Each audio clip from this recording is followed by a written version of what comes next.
वालेकुम नाजरीन, focus point YouTube channel आप देख रहे हैं। मैं हूं Shahid Munir. Army chief general Qamar Javed Bajwa साहब 29 को रिटायर हो रहे हैं और इस सिलसिले में उनकी मुलाकातों का एक तसलसल के साथ सिलसिला जारी था। कल उन्होंने एक ख़ताब किया है और ख़ताब किया है उन्होंने जो शहदा है उनसे, और उसमें कुछ जो उनकी ये जो ख़ताब था वो सडनली उसका रुख तब्दील हो गया। चूँकि आपको पता ही है कि फ़ौज हमारी गैर सियासी हो चुकी है, तो उन्होंने कल कुछ गैर सियासी गुफ्तगू करते हुए फरमाया कि हमारे ऊपर जो फ़ौज के ऊपर इल्ज़ामात लगाए जाते हैं, ये कहा जाता है, वो कहा जाता है, और ये लगभग तकरीबन वही अल्फाज थे जो कि DDISI और DDI-SPR साहब मुश्तरका तौर के ऊपर गुज़श्ता दिनों एक मीडिया टॉक में गैर सियासी जो है वो उन्होंने प्रेस कॉन्फ्रेंस करते हुए ये सारी बातें की थी। तकरीबन ये वही नुक्ता नज़र, वही अल्फाज हैं जो जनरल बाजवा साहब ने गैर सियासी किए। मैं बार बार गैर सियासी का लफ्ज़ इसलिए कह रहा हूँ कि जो इनकी सारी गुफ्तगू होती है, अगर उसको आप किसी पैराए के अंदर देखें तो आप यकीन कीजिए कि आप हैरान हो जाएंगे कि इसको हम गैर सियासी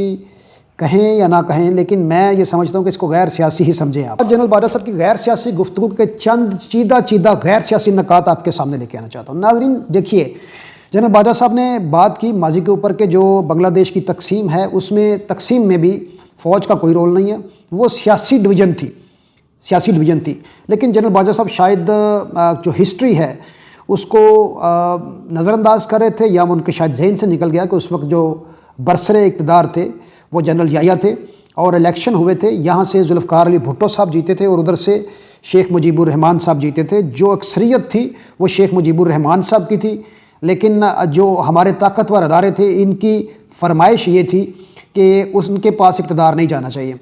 तो इसी वजह से एक वहाँ पे एक सिलसिला इस तरह का बन गया कि जिसमें पाकिस्तान दो लख्त हो गया और एक बांग्लादेश जैसा मुल्क पाकिस्तान के अंदर से मार्ज़ वजूद में आया, जो कि अब आपसे तरक्की की मनाजिल तय करते करते बहुत आगे निकल चुका है।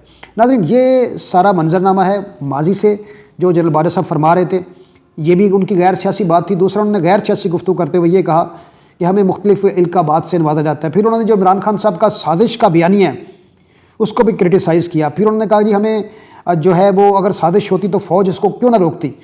देखिए बात सिर्फ इतनी सी है। ये सारी गैर सियासी गुफ्तगू के जवाब में मैं थोड़ी सी सियासी बात करना चाहूँगा।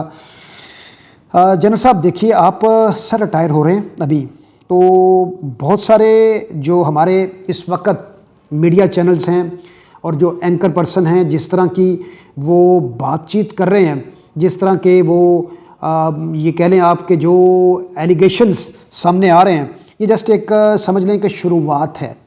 जनरल साहब के रिटायरमेंट के बाद एक बहुत बड़ा पंडोरा बॉक्स खुलेगा और उस पंडोरा बॉक्स में से जो निकलेगा वो शायद आपके जो है वो दिमाग के सारे रोशनदान को खोलने के लिए काफ़ी होगा कि जो पाकिस्तान के अवाम की बात कर रहा हूँ कि ये हमारा मुल्क अभी तक तरक्की क्यों नहीं कर सका।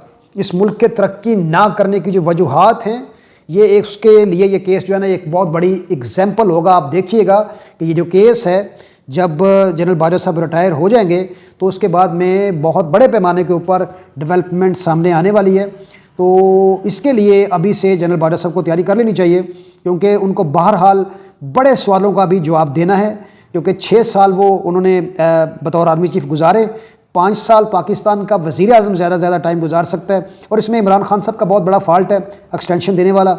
अगर अब वो ये कहते हैं कि जनाब ये हो गया वो हो गया, तो भले वो कहते रहें, लेकिन कहीं ना कहीं उनका ये फॉल्ट ज़रूर है कि उन्होंने इस चीज़ से पहलू तही की कि मेरिट को उन्होंने नज़रअंदाज किया और उन्होंने इसमें अपनी तरजीहात को जो है वो फ्रंट पे रखा, जिसकी वजह से आज उनको ये दिन देखना पड़ा। नाज़रीन देखिए, अभी जो सूरत हाल है इसमें ज़बरदस्त तब्दीली इस तरह से आई कि जो जनरल बाजवा साहब की गैर सियासी तकरीर थी उसके रिस्पांस में शीरी मज़ारी साहबा ने भी ट्वीट किए, असद उमर साहब ने भी ट्वीट किए। ये देखिए, पहले जो DDISI साहब हैं, DDI-SPR साहब हैं, उन्होंने भी इसी तरह से पाकिस्तान तहरीक इंसाफ को, जो पंजाबी का लफ्ज़ है लताड़ना, अच्छा खासा लताड़ा उन्होंने। और अभी जनरल बाजवा साहब जाते जाते वो भी शगुफ़े छोड़ रहे हैं। लेकिन नाज़रीन बहरहाल जो पाकिस्तान की कौम है अब ये सारे खेल को समझ चुकी हैं और वो ये जान चुकी हैं कि कितने गैर सियासी हमारे अदारे हैं, जो ताकतवर अदारे हैं हमारे, ये किस कदर गैर सियासी हैं। उसकी सबसे बड़ी मिसाल ये है कि आप ये जनरल बाजवा साहब की तकरीर देख लें कि इन्होंने वही लगभग तकरीर दोहरा दी जो DDI-SPR साहब ने, और इसके साथ साथ जो DDISI साहब ने, तकरीबन ये वर्डिंग वही है। तो आप देखें, आप एक जमात को, उनके बयानिए को आप मुस्तरद कर रहे हैं, जबकि जो तहकीकात है आप उससे पहलू तही कर रहे हैं کیوں آپ جو ہے وہ اس کی برملا انویسٹیگیشن ارشد شریف کی اسیسینیشن کی کیوں نہیں کروا رہے؟ کیوں آپ نہیں کروا رہے جو اس کے اوپر عمران خان صاحب کے اوپر قاتلانہ حملہ ہوا ہے اس کی ایف آئی آر ایک رائٹ بنتا ہے، وہ کیوں نہیں کروا رہے؟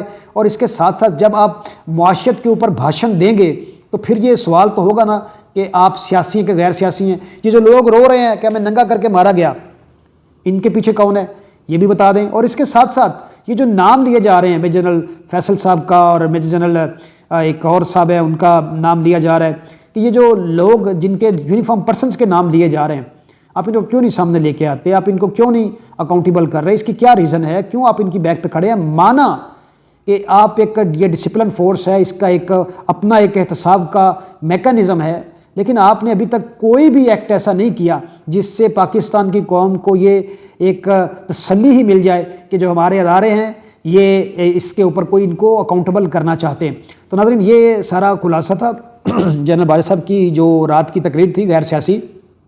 بہرحال اس کے اوپر ایک بڑا پنڈورا باکس کھلنے والا ہے، یہ میں آپ کو بریکنگ نیوز دے رہا ہوں، اور اس پنڈورا باکس میں سے جو نکلے گا اس میں آپ سر پکڑ کے بیٹھ جائیں گے۔ اپنا خیال رکھیے گا، اپنا چینل کا بھی۔ انٹل نیکسٹ ویڈیو، اللہ حافظ۔